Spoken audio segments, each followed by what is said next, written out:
I woke up in the middle of the night to use the bathroom and heard the sound of the upstairs toilet flushing incessantly. Mixed in was the distinct sound of something hard being chopped. In the quiet of the late night, it was exceptionally clear. It repeated over and over without stopping. Could someone be clogging the toilet while using the bathroom late at night? I didn't pay it much mind, getting up to walk back toward the bedroom. But then a bizarre thought flashed through my mind, and suddenly I felt an icy dread wash over me, a cold current running down my spine. I stiffly turned my head. The hallway was pitch black, unlit, as if a beast were hiding in the shadows, waiting to pounce and bite. I quickly ran back to the bedroom, locked the door, and hurriedly hid under the covers. My husband Jack, half asleep, reached over and touched me. "Why are you covered in goosebumps?" I was silent for a moment, then whispered, "Did you hear the constant flushing upstairs?" He nodded. "Heard it. Why?" Rubbed my goosebump-covered arms and softly said, "Jack, I suspect someone upstairs is chopping up a corpse." My husband was instantly startled awake by my words. He opened his eyes wide, frowned, and said, "You've been watching too many movies. How could there be so many murderers around? Can't it just be a clogged toilet? All right, come here. Let me hold you. Look how scared you are. Go to sleep quickly. We have work tomorrow." I stared into the darkness. The flushing upstairs continued. I could almost imagine someone, their face obscured by the darkness, standing by the narrow toilet, pausing for a few seconds, then pressing the flush button again, desperately trying to push something down. I couldn't sleep all night. In my dream, I seemed to be in a bathroom, but when I looked down to flush, I found the bowl was not filled with water, but bright red blood. The blood was churning, and a severed finger floated inside. I screamed and bolted upright. The sky outside the window was beginning to lighten. The flushing sound had stopped at some unknown time. I didn't dwell on the incident much. The following days in the complex were uneventful. Perhaps it really was just a clogged toilet that night. But the strange thing was that I hadn't seen the couple upstairs for several days. Just as I was wondering about this, someone knocked on my door. I dried my hands on my apron and went to look through the peephole and froze. "So you heard the flushing sound that night?" The police officer's expression became serious. I looked at my husband, then nodded. Yes, my husband heard it too. He asked a few more questions. "When was the last time you saw your upstairs neighbors? Did you notice anything unusual about their relationship? Did you ever hear them argue?" I shook my head. No, they were very affectionate. They went for walks together every day. We've lived together for over a year, and I've never heard them argue. "All right, thank you for your cooperation." After the police left, my husband and I looked at each other. Sarah is missing? Could Tom have done it? Sarah was the wife in the upstairs couple, a primary school teacher. She often wore long, neutral-colored dresses, tied her hair up, and was very beautiful and gentle. Tom was her husband, a dentist, also a very mild-mannered and refined person. The only thing that was a bit lacking was that he was quite short, and his appearance was not particularly attractive. A man barely taller than 5 feet walking next to Sarah, who is 5 feet 8, looked like a mother walking with her child from behind. I had previously heard some elderly women downstairs gossip, saying he wouldn't be able to keep his beautiful wife for long and would definitely be cheated on. But in reality, the couple was very affectionate and hospitable. They had invited my husband and me up for dinner once. The two cooked together in the kitchen, coordinating well, always smiling. To say Tom killed Sarah, I was the first to not believe it. However, after a wife goes missing, the husband is almost certainly the first person suspected. How could it be? My husband frowned. There must be some misunderstanding. Let's go up and check. After repeatedly knocking, Tom finally opened the door. I looked down and saw his face was incredibly drawn, pale, his eyes red and swollen and dark circles underneath. "You're here," he said listlessly, his voice dry. "Tom, what's wrong? The police just came to see us. Where is Sarah?" Tom, who was usually polite and thoughtful, was now completely distraught. He collapsed onto the sofa, burying his face in his hands, and said gloomily, "Sarah is gone." "Gone how? Did she leave? Disappear? Vanish?" Tom's voice was strangely hoarse. His words made no sense, but seeing his terrible state, we didn't dare ask more, and discreetly withdrew. As we went downstairs, we ran into Mrs. Grant from the 5th floor, who had also just been questioned by the police. She was a known gossip, constantly chatting with the other women downstairs about everything. She even knew how many litters everyone's dog had. Seeing us, she winked. "The police came to see you two too, right?" I nodded. "What exactly is going on, Mrs. Grant?" Mrs. Grant looked around, then lowered her voice mysteriously. "It's about the couple upstairs. What else? I told you that guy couldn't keep his beautiful wife. I heard his wife ran off with a gym trainer." "No way," I frowned. They were so affectionate. Lately, I've seen them walking together often. I even heard they were planning to have a baby. Humph. It was all an act. That slut even brought the guy home. We saw it several times. He was over 6 feet tall, bulging with muscles, 100 times handsomer than the husband. She's not blind. After gossiping to her heart's content, Mrs. Grant waved her hand. "Don't tell anyone, okay? I'm only telling you two." Then she left. I still couldn't believe it. No way! Sarah wouldn't be that kind of person. How could she cheat? But my husband interrupted. Now that she mentions it, I remember seeing her talking to a man downstairs once. I thought he was a relative and didn't pay much attention. He was indeed over 6 feet tall and very muscular. I opened my mouth, but no words came out. On the 3rd day, the police returned. This time, there were many of them, all with grave expressions. Neighbors opened their doors to listen and gossip about the situation upstairs. The story began to develop in a direction I absolutely did not want. A few days earlier, Sarah was only reported missing. Tom was on a business trip. When he couldn't get a hold of her, he rushed back only to find her gone. Friends, classmates, and colleagues searched for her without a trace and eventually reported it to the police. This time, the police discovered luminol residue in Sarah's bathroom. I didn't go up, but Mrs. Grant told me that the entire bathroom showed large patches of blue fluorescence. The floor, sink, bathtub, toilet, and even the ceiling were splattered as if something had been sprayed. Just imagining those blue traces having once been bright red blood made my stomach churn. And my whole body turned cold, a feeling of indescribable discomfort. "They say with this amount of blood, she definitely wouldn't have survived," Mrs. Grant said, both curious and sympathetic. "She must have brought the man home and Tom caught them, went crazy, and killed her." But I still found it hard to believe. Tom was famously kind. He even bought cat food every day to feed the stray cats downstairs.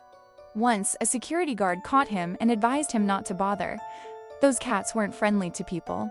He just smiled. "It's okay. I just worry they'll starve, especially this one. She's pregnant." He was just as meticulously caring with Sarah. He did almost all the housework. Sarah would only help when he was cooking. He handed over his entire salary and bought Sarah's handbags worth tens of thousands of dollars without blinking, while he was too frugal to buy a $20 pair of shoes for himself. He was genuinely a good person, not the kind to pretend. Who could pretend for a lifetime? In the afternoon, Tom's parents rushed over. His mother cried hysterically, clutching a police officer's arm, sobbing. How could my son kill his wife? Sarah was frail. My son even donated a kidney to her. If he wanted to kill her, why would he save her? Through her choked sobs, we learned that Sarah had suffered from end-stage kidney failure. The hospital couldn't find a suitable kidney donor. Tom went to great lengths to find a match for her, even getting tested himself. In the end, whether by fate or coincidence, they were a perfect match. Tom's parents strongly objected, but he hid it from the whole family and secretly donated a kidney to Sarah. My son definitely didn't kill her. How could it be my son? His mother continued to cry. I felt a pang of sadness and closed the door, unable to listen further. I can't take it anymore, my husband said angrily. Tom treated her so well, and she still cheated on him. Is she even human? I disagreed. Don't jump to conclusions. So, were you guys hiding under their bed? You're claiming she cheated without any evidence. Wait for the police investigation. Sarah's body hasn't been found yet. Once it is, everything will surely become clear. But right at this moment, the situation took a sudden turn. At 3 a.m., someone sent a screen-recorded video from a surveillance camera to the neighborhood residents group chat. The camera footage showed the last time Sarah returned home on the evening of the 2nd. She was seen walking upstairs arm in arm with a man. The middle part of the video was cut. A few hours later, the man walked down alone, leaving in a panic. Sarah was never seen again after that. Our apartment complex was quite old. In fact, the surveillance system had been broken for a long time. That video was recorded by a camera at a small grocery store in the back alley. The overhead angle coincidentally captured the front of our 2 apartment units. The store owner was also a resident of the complex. The video was uploaded to the group by the owner's son, a high school boy. The police had already taken the video for investigation, but the boy, in his adolescent excitement, completely forgot the instructions and excitedly posted it to the residents' group chat to show off. Even though it was the middle of the night, the group chat immediately exploded. Apt 3202, I told you that girl couldn't control herself. It's definitely an affair. Apt 1201, the husband is unlucky. He's only been away for a few days and his wife puts a green hat on him already. Apt 5120, she always looked so proper. Who knew she was such a slut? Women who can't control themselves deserve to die. At PT 5250, I saw that girl bring the guy home too. She probably couldn't hold back. Serves her right. Now she's dead and ruined her husband's life too. Speechless. Apt 2702 me. Don't talk like that. Watch your mouth. The investigation isn't over yet. Who knows what the truth is? What if it's just a misunderstanding? That was me. To be fair, I still didn't believe Sarah was that kind of person. A PT 5120. Misunderstanding what? Bringing a guy home is still cheating, right? Serves her right. Are you defending her because you're cheating too? I was furious. Watch your mouth. Apt 5120. She's getting mad. Is your husband home, Apt 2702? I suggest you check him carefully. He might be wearing a green hat too. That guy from Apt 5120 used an anime avatar, but his mouth was utterly foul. I was about to fight back when my husband, Jack, pulled me away. Stop! Arguing with this kind of trash is pointless. What's the point of arguing with an idiot? Tom had been taken in for questioning and hadn't returned yet. People in the group chat showed no restraint, taking turns insulting Sarah. In their eyes, she had become a shameless woman who would sleep with anyone. Her fate was what she deserved. But the strange thing was, Sarah's body still hadn't been found. There was only blood in the apartment. Even after searching every nook and cranny, no remains were found. And the most frightening detail was that when the man left the building in the video, his hands were completely empty. He wasn't carrying anything. This meant Sarah's body was either completely ground up and flushed away, or it was still hidden somewhere in the building itself. For 2 days, the entire complex was in an uproar. Several households moved out temporarily, afraid to stay in the apartments. My husband and I came here from our hometown to work, and we didn't have much money, so we couldn't afford a hotel and had to stay. But every night, in the quiet darkness, I always felt like something was lurking. Many times, as soon as I closed my eyes, I would see Sarah. She was still as beautiful and gentle as before, her figure slender, sitting there like a butterfly about to take flight. I would call her name, and she would turn her head. But her beautiful face had, at some point, turned into a bloody mess of flesh. From her empty black eye sockets, blood mixed with flesh flowed out like tears. I would wake up covered in a cold sweat. The police thoroughly drained the complex's septic tank. The drains were also meticulously checked. In fact, we shouldn't have known these details, but Mrs. Grant kept running around gathering information. She mentioned having a relative who worked at the police station, so she always managed to get some internal scoops. She said there was nothing in the septic tank. Sarah's body couldn't be found. If the dead person hadn't left the neighborhood, where was her body? I didn't even dare to walk alone, always feeling like Sarah's body was hidden in some corner of the hallway, silently observing everyone who passed by. The identity of the man was quickly traced. He wasn't a gym trainer, but a salesman at a car dealership. He was indeed quite handsome, 6'1", well-built, light-skinned, and good-looking, somewhat like an actor who specialized in romantic leads on TV. Honestly, compared to Tom, the difference was stark. Not to mention the height, Tom was even shorter than some of the high school students in the complex. His features were plain, skin dark, eyes seemed half closed, his face was rough, and his stature was small. Sarah, on the other hand, was tall with delicate features. I heard she was the campus beauty in her department during college, and many people pursued her. Even the security guard spoke to her more gently. In terms of appearance, the two were indeed worlds apart. However, over time, Tom's calm personality made people forget his looks. He had a good job, a good education, a mild temper, and was devoted to his wife. Aside from his appearance, there was truly nothing to criticize. But even I couldn't help but feel a little shaken when I saw the man's picture. The difference was too great. If the other man hadn't appeared, perhaps Sarah wouldn't have cared. But once he did, could Sarah still accept such an unattractive Tom? Moreover, only I knew that Tom had an unspeakable secret. The incident happened last year. I was coming home from work and saw Sarah intently staring at a utility pole near the complex gate. I waved and called out to her, but she was too focused to hear me. A few seconds later, she took out her phone, hesitated as if to call someone, then put it away. She cautiously looked around, and seeing no one was paying attention, she picked up her bag and left. Curious, I didn't call her again, but walked over to see what she was looking at. The utility pole was covered with layers of old advertisements.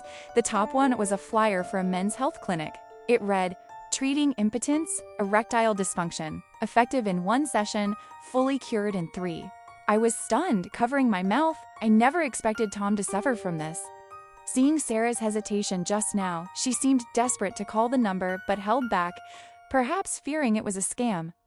I never told anyone about this, not even my husband. I thought it was a sensitive issue for a man.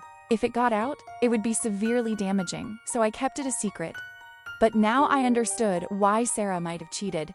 But why did that man kill Sarah? And where was her body hidden? The next day, Tom, who had been taken in for questioning, was released. He was terrifyingly haggard, having lost weight in just a few days. His already unattractive face was now shockingly gaunt. We wanted to offer a word of comfort, but truly didn't know how to start. His wife was dead, and he was suspected of being murdered and dismembered by her lover. In this situation, anything we said would be inappropriate, but Tom spoke first, his eyes red and brimming with hatred. "I have to find that bastard. I have to kill him." Sarah's body was found 1 week after the crime. The day before, our complex had a power outage for almost a whole day. Since it was an old complex, no one paid much attention to the outage. But the next day, when I went out, I ran into a neighbor walking his dog. His small dog stopped at the second floor, barking wildly at the door, refusing to move even when pulled. The neighbor joked, "They say dogs can see things humans can't. Did you see something you shouldn't have?" I was silent. The small dog continued to bark furiously at the door, even licking the gap beneath it. The neighbor's expression gradually changed, and his voice trembled. No way.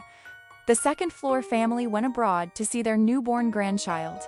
No one's home. I took a step back and pulled out my phone. The police arrived very quickly.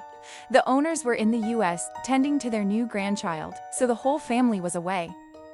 After contacting the owners, the police called a locksmith to open the door.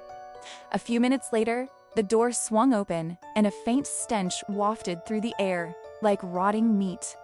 The putrid black liquid oozing from the decaying body clung stubbornly to the air, carrying a sinister, suffocating decay.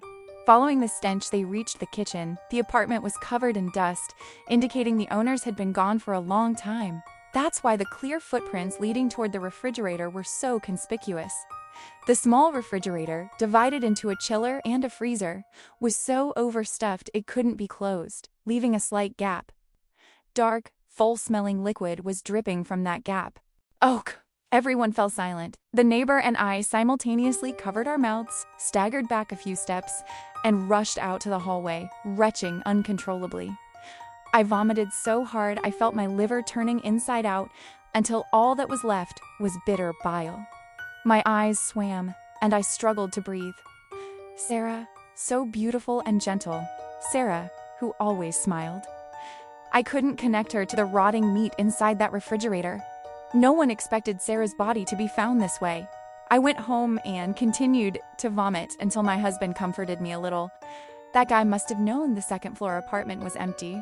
After dismembering the body, he climbed out the window, carried the body down 2 flights, shoved it into the refrigerator, plugged it in, and left. There was electricity initially, so the body decomposed slowly. When the power went out yesterday, the smell started to emerge. I quickly took a sip of water, trying to swallow the rising nausea. Outside the building, with all the air conditioning units, climbing down really wasn't difficult. No wonder they couldn't find Sarah's body. That guy must have tried flushing the toilet a few times that night, failed, and desperately thought of this method. So all these days she had been right below us. And on the night I heard the flushing, she was already dead. Such a fragile Sarah, how much pain must she have endured when she died? My eyes welled up. If an acquaintance like me felt this heartbroken, how could Tom possibly cope with this tragedy? As expected, we didn't see Tom for several days after that. Just once, likely after cooperating with the police investigation, he stood outside the building smoking. It was late, and he was thinly dressed, yet seemed oblivious to the cold, standing silently in the spot where he and Sarah used to walk. His eyes were vacant, as if staring at something, yet seeing nothing, like a wandering soul with nowhere to go. The couple used to be full of laughter. Though not rich, they always held hands while shopping, joking with each other on the street. Sarah never complained about Tom's looks. Every time she met an acquaintance, she happily introduced him. "This is my husband." "Tom, I don't understand how things turned out this way." Sarah was suspected of cheating, then murdered by her lover. But why did that man have to kill her? The man who murdered Sarah was arrested the following day at a small grocery store in a rural village. His name was Kevin. After committing the crime, he was panic-stricken. He knew that after what happened, it would be difficult to escape anywhere. So he simply took his belongings and fled to his hometown in the mountains. For several days, he lived in fear, hiding in the mountains and forests. He was finally caught because his provisions ran out. He was dizzy with hunger and couldn't bear it anymore, so he risked sneaking down to a grocery store to buy food. He thought the store owner in the countryside wouldn't recognize him, but the arrest warrant had been posted everywhere. The quick-witted owner waited until he left, secretly noted the direction he went, and immediately called the police. 5 hours later, SWAT team members climbed the mountain and subdued him on the spot. Because my husband had seen him talking to Sarah downstairs. He was invited by the police for identification, and I went along. The 6-foot-plus man was incredibly disheveled after days of hiding in the mountains, covered in dirt, his face smeared with snot and tears. He was pale with fear, his body limp, constantly sliding down the chair. If he hadn't been handcuffed, he would have probably rolled onto the floor long ago. "I confess, I'll tell you everything. Officers, please give me a chance to live. I didn't mean it. It was an accident. Can you please not sentence me to death? I'll tell you everything." His eyes were wide and tears flowed like a stream. I stared at the man, wishing I could instantly pronounce a death sentence for him. Tom was even more terrifying, his eyes bloodshot. I had never seen such a terrifying expression, like a demon from hell demanding a life. All reason was lost. He violently pounded on the glass, shouting inaudible sounds as if wanting to beat Kevin to death right then and there. 2 or 3 police officers could barely hold him back. Finally, it took several people to subdue him and force him back into the chair. Everyone understood his pain. His wife had just died, and could only offer gentle comfort. "Don't worry, the law will definitely punish him. Don't destroy yourself for a scumbag like that." Tom seemed to have all his strength drained away. He sat quietly for a moment, then suddenly covered his face, hunching his back and folding forward. Tears dripped onto the floor through the gaps between his fingers. He didn't cry loudly, but the sound of his agonizing sobs was heartbreaking, choked with what sounded like blood. Everyone was silent, their faces heavy with sorrow. Kevin confessed very quickly. The days of running had completely shattered his psychological state. That day, Sarah wasn't feeling well, and I took her home. Initially, I truly didn't intend to do anything. I just laid her down to rest on the bed. But she shifted, and her skirt rode up, exposing a bit of her white thigh. "I momentarily lost control," Kevin said miserably. Her husband wasn't home either. I couldn't resist. I just thought I'd have some fun. but she fought back desperately. In the middle of it, she suddenly started foaming at the mouth and rolled her eyes, which panicked me. I didn't dare call an ambulance, and I didn't know what to do. When I checked again, she had stopped breathing. I accidentally killed someone. My mind was blank at the time. All I could think of was dismembering the body to dispose of the evidence. His voice lowered. I didn't realize human bones were so hard. I chopped and chopped, but couldn't break them up. I remembered seeing a for rent sign on the second-floor apartment. I was sure no one was home, so I climbed through the window, carried the body down 2 flights in 3 trips, and stuffed it into the refrigerator there. I thought by the time it was discovered, I would have already run far away. I never expected. Kevin became agitated, his handcuffs clanking against the chair. "Officers, I've told you everything. Does this count as turning myself in? Can I get a reduced sentence?" A young police officer glanced at him coldly. "You were arrested. That's not turning yourself in. At most, it's a truthful statement." Kevin was stunned, then burst into wails, snot, and tears running down his face, a disgusting and pathetic sight. Of course, we didn't know any of these details at the time. It was Mrs. Grant's acquaintance at the police station who told her everything. The case was about to be closed, and the details would be announced sooner or later. But after hearing it, I felt something was wrong. I looked up at Mrs. Grant and whispered, "Didn't they say Sarah was having an affair with him? Then why did she refuse to sleep with him?" In the interrogation room, the police asked the exact same question as me. "Weren't you and Sarah having a secret relationship? Why did she resist?" Kevin froze, then lowered his head, his voice as quiet as a mosquito. "There was nothing going on between us. She was the one who sought me out. She said she wanted to divorce her husband and asked me to pretend to have an affair with her, so her husband would find out and let her go. Sarah sought someone to fake an affair just to divorce Tom." Hearing this, I truly couldn't believe it. We all saw how affectionate Sarah was towards Tom. I often saw her at the market buying taro, which anyone who cooks knows is very difficult to peel and easily causes hands to itch. Once asked her, "Do you like taro that much? It's so bothersome to prepare." She just smiled. "Tom likes it. It's okay, it's not bothersome."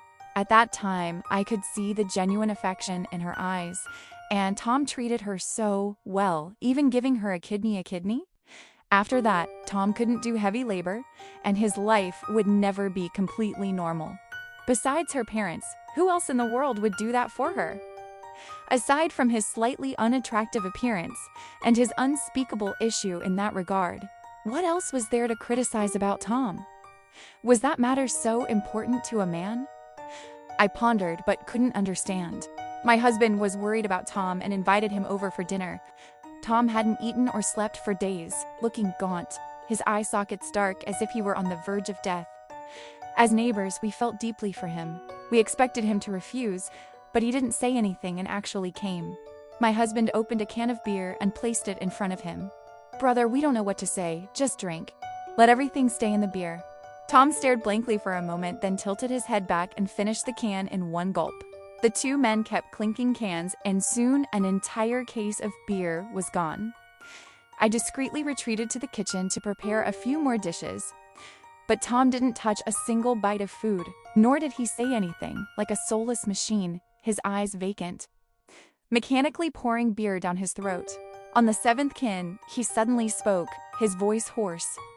Actually, I knew a long time ago that I couldn't keep her. His eyes were bloodshot, staring intently at the beer can in his hand, unclear if he was talking to us or to himself. Perhaps he didn't intend to talk to anyone. He just couldn't bear the pent-up emotions any longer.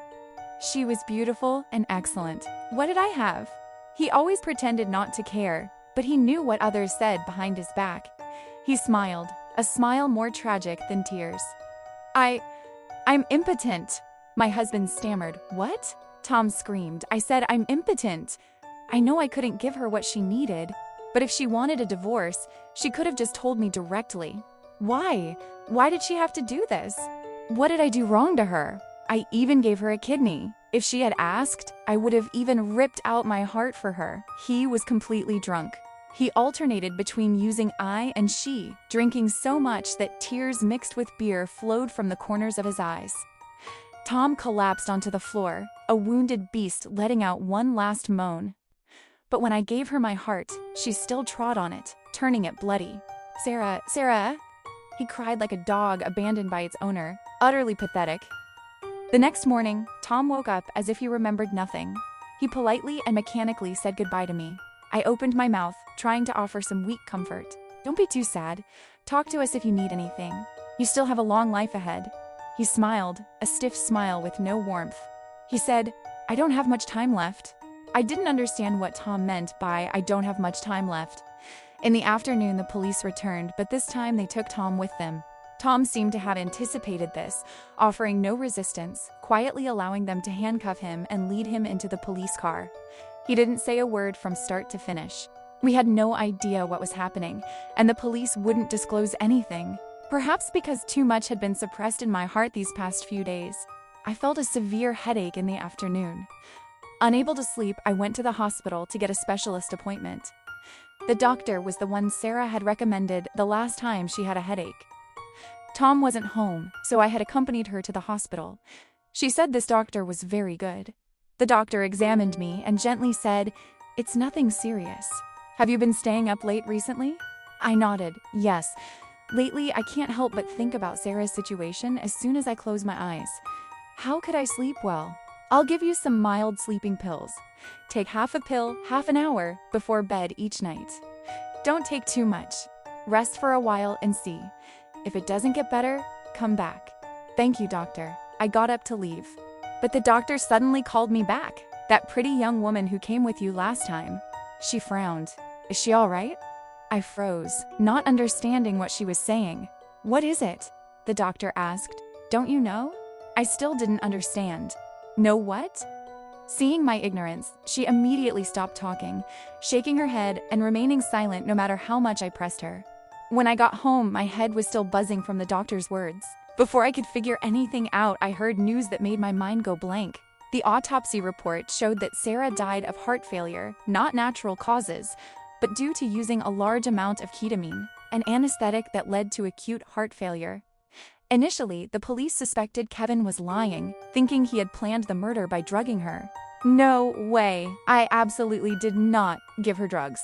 I'm just a car salesman. Where would I get drugs like that? I genuinely took her upstairs because she wasn't feeling well. She kept complaining of chest pain that day. This has nothing to do with me. Officers, you must investigate clearly and clear my name. I really didn't drug her. Ketamine is an anesthetic. After a thorough investigation of all Kevin's social connections, the police found he truly couldn't have obtained that drug. At this point, someone remembered Tom's profession, a dentist. Tom didn't deny it. Yes, I wanted to kill her myself. He spoke calmly, as if telling someone else's story. I pursued Sarah for 3 years before she agreed to be with me. She wasn't a virgin. She had given her first time to her first love and later lived with someone else, but I never criticized her. I was content just to have her by my side. For all these years, I treated her with all my heart. I earned $1,200 a month.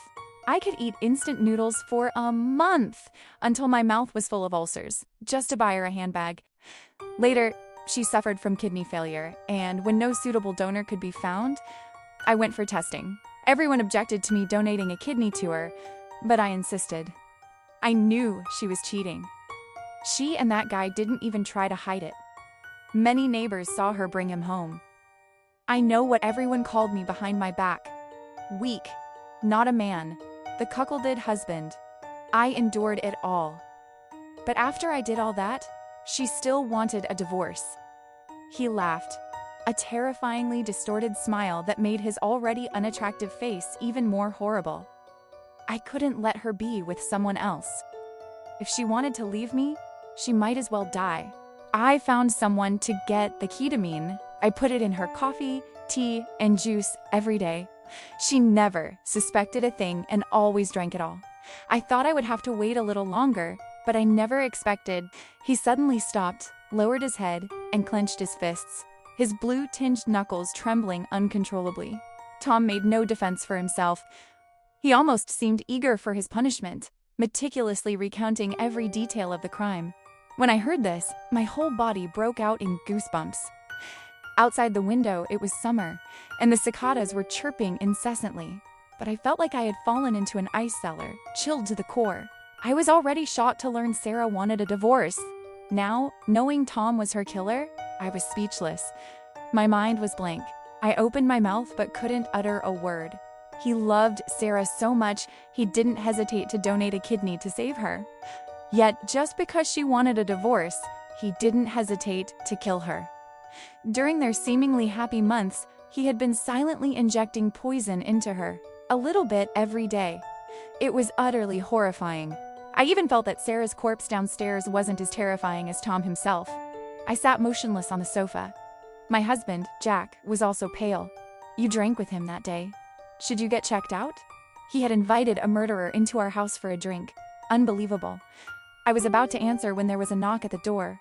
I opened it to find 2 police officers. I didn't know if it was my imagination, but their expressions were very complex.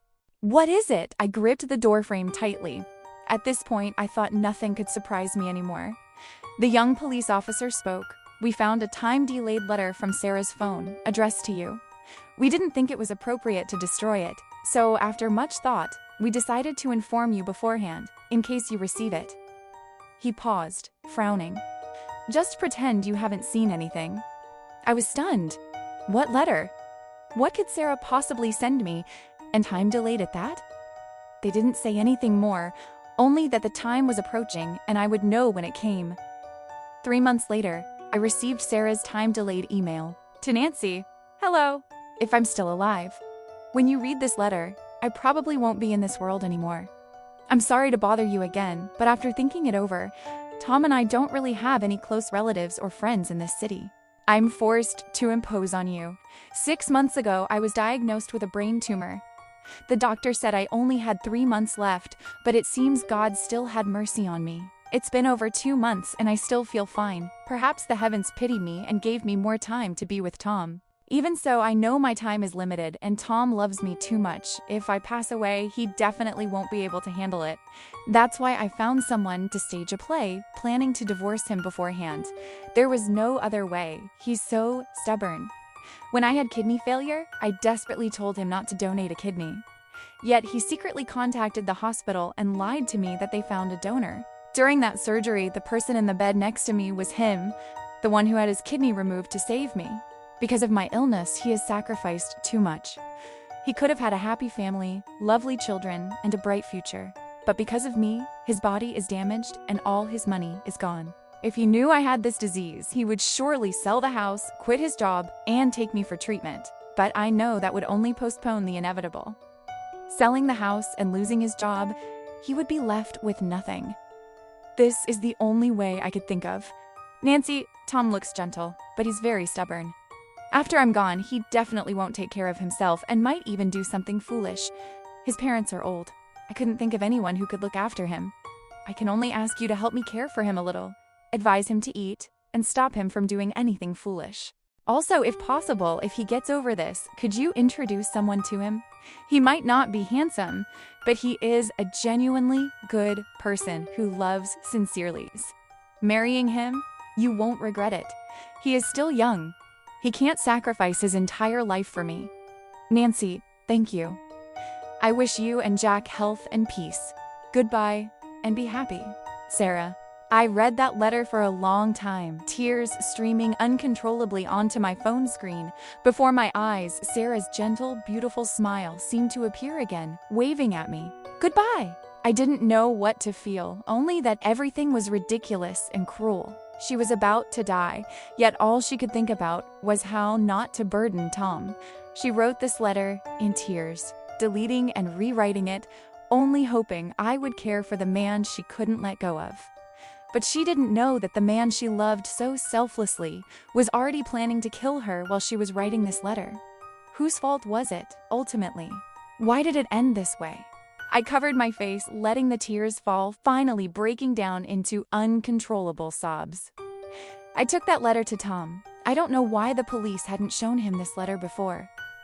Tom took a long time to finish reading the letter. He read so slowly, as if he had suddenly forgotten how to read, murmuring each word with difficulty. With each line he read, his voice grew hoarser.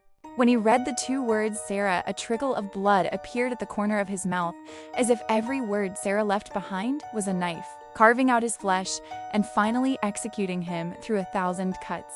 I thought you would scream, that you would desperately hit your head against the wall, I thought. But no, he didn't say a word, nor did he make a single movement. He sat there motionless, like a statue, quiet. I wanted to curse him, but only profound sorrow remained in my heart. What good would cursing do? Sarah couldn't be brought back to life. I didn't understand why he did what he did. When Sarah died, he truly looked desperate and heartbroken, but it was all self-inflicted. I could only guess that the years of low self-esteem and repression had twisted him into a demon he no longer recognized. This tragedy finally closed, both ridiculously and abruptly.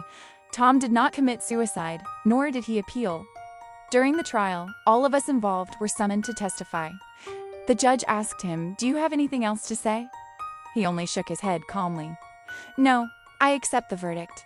Before the execution, someone from the court came to see me, saying Tom had some last words to convey. I barely recognized him.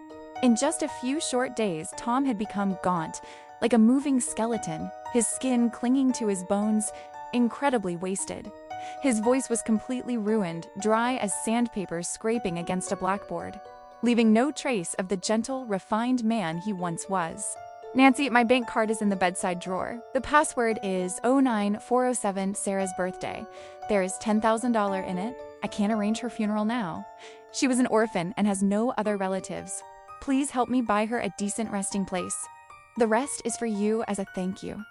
I still resented him, but I couldn't help but ask coldly, "What about you?" "Me?" He laughed softly. "I once thought of being buried with her, but if she knew in the afterlife, she probably wouldn't want to lie next to me. I don't want to defile her path to reincarnation. My ashes? Scatter them anywhere. Just dispose of them wherever is convenient.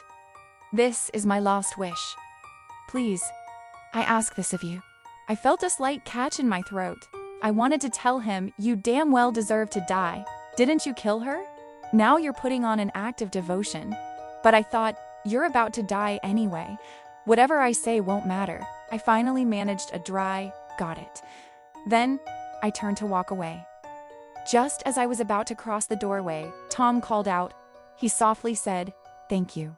I turned my head and looked at the midday sun, which did not penetrate the small prison room. The ray of light seemed to despise him too, grudgingly refusing to fall upon him. He hunched over in the shadows, letting out a gentle, relieved laugh. It was the first time since Sarah's death that I saw Tom smile like before.